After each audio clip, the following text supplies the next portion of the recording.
worldwide.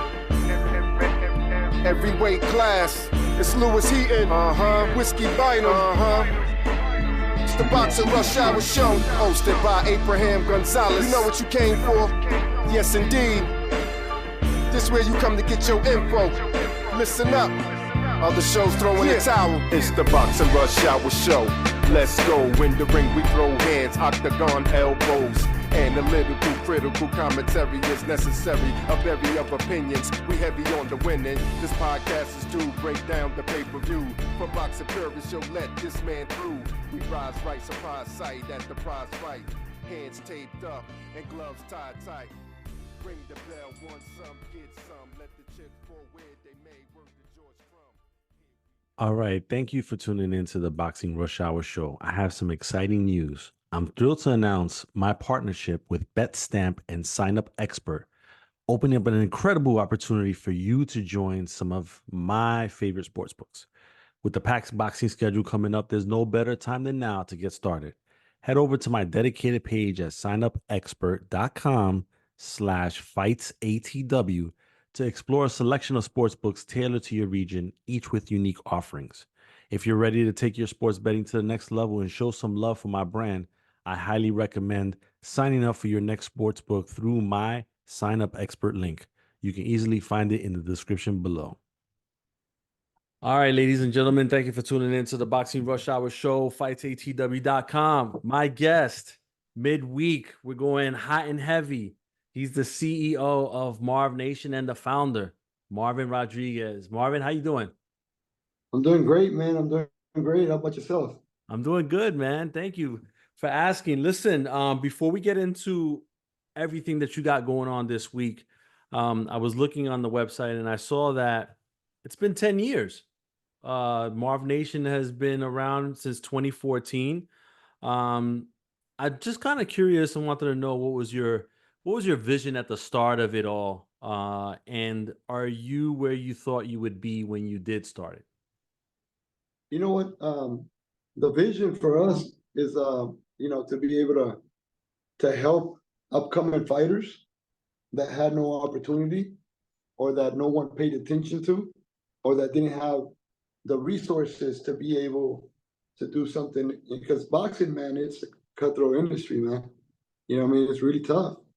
Unless you're like an Olympian, unless you're, you come back, you have a background in boxing with a lot of amateur fights, or you have some big money behind you, it's really tough, and the reason I got into this because I have two boys. Two of my sons are professional boxers. They're actually going to be fighting at the Pechanga September 6th on that court. That's the only reason why I got into boxing. That's where the vision was born. Like, look, my kids, they wanted to pursue boxing, but they didn't have an extensive amateur career. They got in it kind of late. They wanted to box, and like a typical dad trying to protect his kids, I'm like, nope, no kid of mine is going to be boxing. No kid of mine is going to be as a violent sport. Blah blah blah. But the reality is this: yeah, we've been around since 2014, but we did more concerts, more of the music industry. We did a lot of major concerts with big artists like Nicky Jam and so forth. And then when my son decided to become a boxer, I was like, at first I didn't want to, but I made a deal with my older son. He wasn't going to graduate from high school because he fell behind on his grades. And I said, look, if you graduate from high school, I'll go ahead and help you pursue your boxing career, which is what you want to do. And I'll become like your manager, Never did I ever imagine I was going to become his promoter, but that's how it started. We started doing shows. We started getting involved in the boxing industry. And then I started realizing how difficult it was. And the reason I started doing shows, because I told him I was going to be his manager because I knew people in other big promotion companies. And I said, all I got to do is pick up the phone and make some calls, and my son will be fighting on ESPN, on DAZN, or these top networks, And then I realized it's not that easy. They would tell me, well, take him to TJ, have him go fight in Mexico, put on some fights out there, and then come back, and then we'll see who we can put him against. And I was like, why would they go out there if the majority of their fan base is here? And it's true, the first fight that my son had, we had about 900 people that showed up. you know, like a lot of people that went to support, you know. So it's it's something that was born out of basically a dad trying to support his kids. And then I see that there's thousands of fighters out there with the same story. And you know what? You said, did I imagine it would, you know, it would be what it is now? I wouldn't. I didn't really, because we've accomplished so much in such little time. In reality, we really got into boxing in 2020 during the pandemic. That's when we got into boxing, and we've been able to make a few female world champions. We're working on making a champion now, and we're working on multiple champions up and coming, you know, prospects. All right. And then in that whole process of, let's say, from 2020 to 2024, what are like some of those hard learning lessons you experienced during that time while promoting shows? You know what? I would say just a tough industry, man, because I don't know why you know, it's so difficult for people to work together. It's difficult, man. It's difficult. It's a difficult thing. And obviously, you know, everybody has a different thought, but I do see like there's too much egos in the whole process. You know, there's too many people just looking out for themselves instead of trying to work together. You know, and that's the hardest thing, I think, just having to be careful who you work with. You know, that's the most difficult thing, and it's a really, your circle has to be really small to survive in this game. Yeah. You know? Yeah. And another thing is that fighters, it's tough to deal with fighters, because when a fighter needs a promoter, when they need help, you know, when nobody knows them, it's so easy to say, you know, oh man, I'll do whatever you want. I'll do this, I'll do that. Well, but once they're in a position and people get to know them, and it just is very, very, very hard, very difficult. Loyalty, I would say, is the hardest thing to find in this business. Loyalty, you know what I mean? Yeah. And that's what makes it hard. Yeah. All right. And then in the beginning of 2024, coming into this year, what were some of the things you wanted to get done this year specifically that you might have not been able to get done last year? You know what? We're starting to come into more, I would say, bigger and bigger venues. We're starting to have a different game plan as last year. Last year, our game plan was, you know, let's do 50 fights in a year. We did, I don't know, like 40, you know what I mean? Internationally, like we did some fights in Mexico, some fights in Costa Rica, a bunch of fights in the US. And it's just like, let's just be busy. Let's be the busiest promoter out there, you know? And we did that. But this year it's more like, look, let's make maybe fewer shows.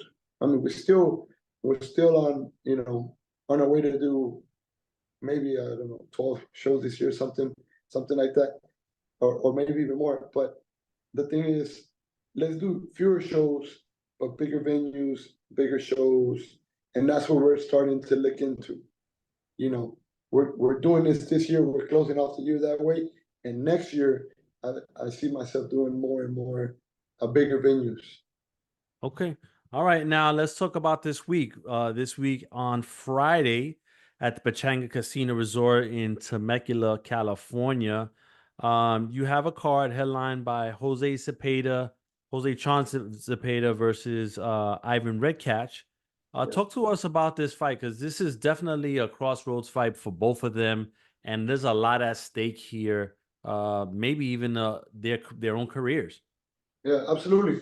It's a big fight for both of them, because basically they're both at the end of their career, like you said, and whoever wins will actually have an opportunity to fight, you know, for a bigger paycheck, a bigger fight.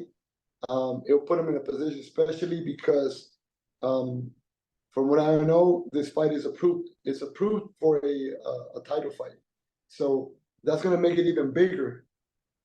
It's gonna be a fight that will push somebody's career into a little bit of more hope to get a bigger fight. And the other fighter is probably gonna have to retire and say, you know what, it was a good run. We're gonna hang up the gloves. I like to fight because it's two warriors that all they know how to do is go in the ring and bang it out. You know what I mean? They're gonna go on there and put on a show without a doubt. And don't get me wrong, you know, it may seem like they're at the end of their career, but I've seen both of these fighters training like it's the most important fight of their life. You know what I mean? So it's gonna be a firefight for sure, you know.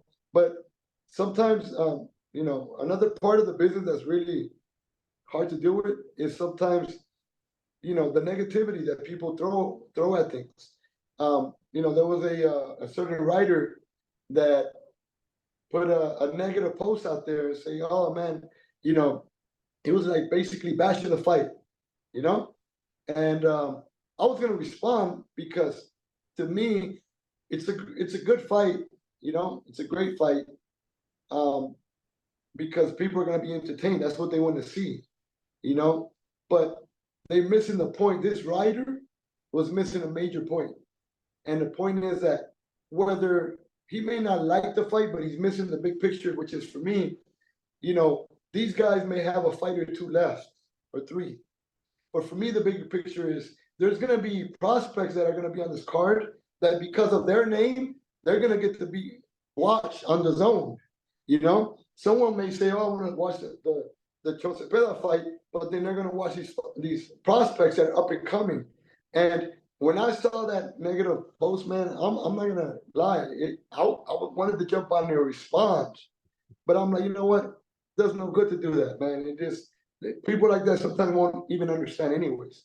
But for me, I thank you for this time because it allows me to at least get this point across. That you know what, you're missing the bigger picture. You may say, "I don't like that fight because they're both at the end of the career," but you're giving a kid who's up and coming an opportunity to be known and to be watched, maybe because of their names, you know. And for me, that's the vision from the beginning. So it kind of connects to what we're doing. So we're winning regardless. Yeah, and honestly, look, listen, I've seen, you know, Zepeda and Redkach fight plenty of times, and for me personally, my interest is what you pointed out. I want to see what those young guns underneath that card has to bring to the table, because you know, from those undercards have been the Javante Davises and the Ryan Garcias and all of these Absolutely. guys. Because I saw Ryan Garcia when he had a handful of fights, and there was like 10 people in the forum, literally. And Yeah, so, you know, that's and he was on the undercard or whatever of a major fight. But that's the point is that's how you get to see what the breeding ground looks like, right? Like absolutely. what the farm system looks like, and Exactly. see. And there could be a diamond in the rough there, and people just don't Absolutely. know. You know, you catch them early and stuff like that. So, you know, I agree Yeah. with you. I mean, this is where it's at. Tickets are on sale now. There's some still available. I see the price range reasonably priced, $61 to set 171. I saw on Ticketmaster. What can fans expect, and who are some of the fighters on the undercard that you're most excited about? I would say that I mean we have a stacked undercard with some great prospects that are up and coming. I think that some of the most exciting fights that I'm looking forward to watching is Santos Ortega. Okay, Santos Ortega. He's I think 12-time national champion or something. He has a great resume as an amateur fighter. He stepped away from boxing for a few years. He's coming back, and he wants to prove himself that he could be a world champion. But he's facing a veteran who's fought in many countries, has a good amateur record, you know, experience. So he's bringing a lot of experience to the table.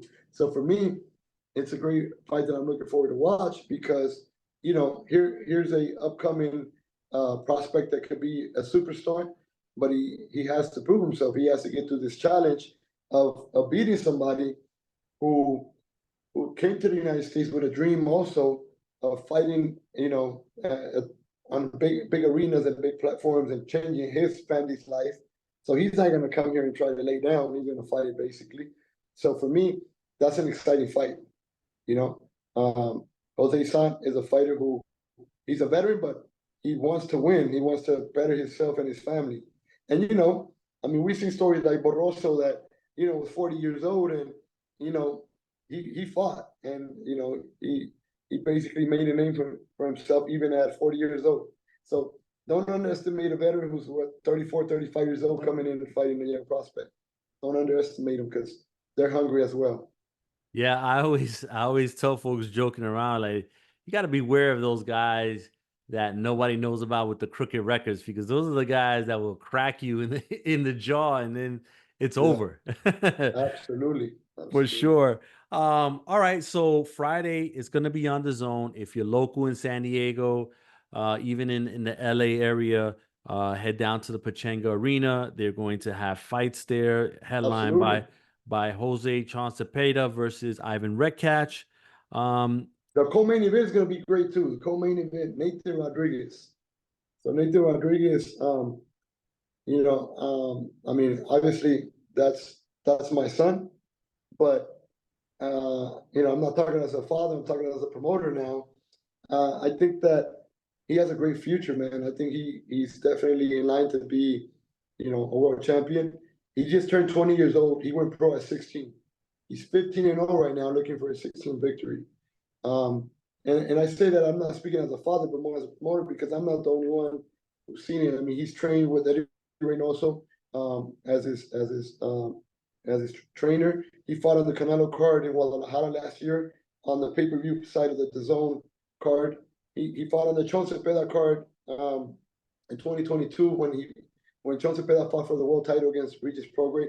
So he's fought at some big level fights, some big arenas, and it's been a lot of pressure for a kid who was 16, 17, 18 years old fighting at that level. At 18 years old, he was fighting 10 rounds already. When 18-year-olds are fighting 4-rounders, they're going pro. Yeah. So I think I've heard a lot of good comments from world-class trainers that said, that kid has something special, and I believe it. His work ethic is amazing. His discipline in the ring, his hunger. So that's another one of the fights that I'm looking forward to seeing. He's a co-main event, and he's going up against a kid who's hungry too. Who wants to fight to change his life, and that's what it's about. Yeah, no, I don't disagree with that. Lastly, like, what's the plan for the rest of the year? You have this show coming up on Friday. What can fans expect from you for the rest of the year?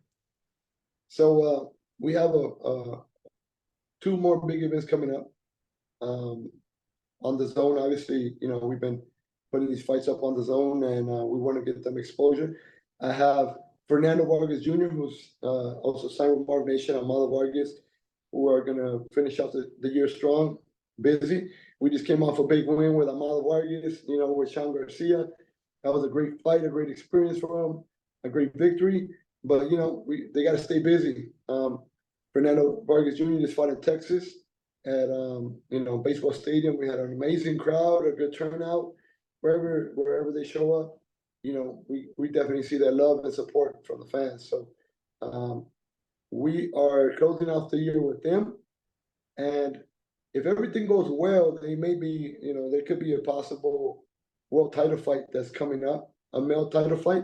And also my female world champion, Irma Garcia, is the Superfly female world champion. She's gonna be fighting for or defending her title probably in November. So we got some big fights and big cards coming up ahead. All right. Well, listen, Marvin, I appreciate your time. And I look forward to this card on Friday, which I'll be there live to see it, and let's see how it goes down. Appreciate it, man. Thank you. Thank you for your time, man. Thank you for having us, and look forward to seeing you there, man. Thank you. It's the Boxing Rush Hour Show.